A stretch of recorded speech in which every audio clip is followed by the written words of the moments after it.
السلام علیکم ورحمۃ اللہ وبرکاتہ۔ فرعون کی ایک باندی کا مکمل واقعہ۔ بسم اللہ الرحمن الرحیم۔ فرعون کی ایک باندی تھی، وہ حضرت موسیٰ علیہ السلام کے رب پر ایمان لے آئی۔ فرعون کو جب پتہ چلا تو اسے دربار میں بلایا، وہ خوشی خوشی چلی آئی، اور کیوں نہ آتی، آج تو اس کی محبت کا امتحان کے بعد وصال یار کا دن تھا۔ تو کہا جان جائے بلا سے جائے مگر محبوب مل جائے۔ فرعون نے کہا کیا تو کسی اور کو خدا کی عبادت کرنے لگی ہے؟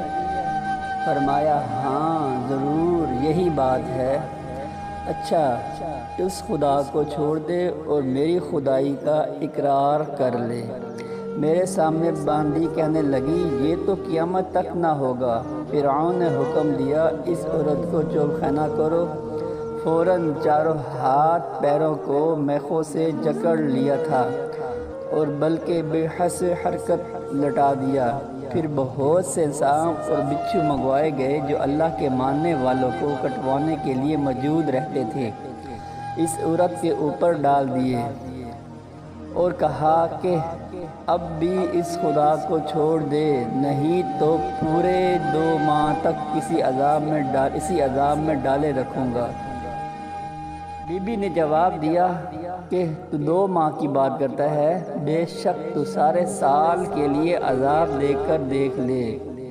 روز بروز خدا کی محبت زیادہ ہوگی، ایک ذرا کم نہ ہوگی۔ بخاری کی روایت ہے کہ کل شہروم کے الفاظ ایمان کی شان یہ ہے کہ جب ایمانی لذت دن بھر میں بڑھ جاتی ہے تو کس طرح نکلنے کا نام نہیں لیتی۔ اے فرعون 2 مہینے کیا تو برسوں تک بھی عذاب کرے گا تو بھی بندی اپنے مولا کو نہ چھوڑے گی۔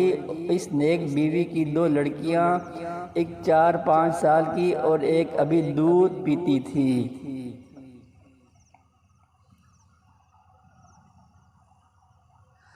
فرعون نے دونوں کو بلا کر پہلے بڑی لڑکی کو ماں کی چھاتی پر لٹا کر ذبح کیا اور پھر کہا کہ اب بھی سمجھ جا، نہیں تو اس دودھ پیتی لڑکی کو بھی اس طرح ذبح کر دوں گا۔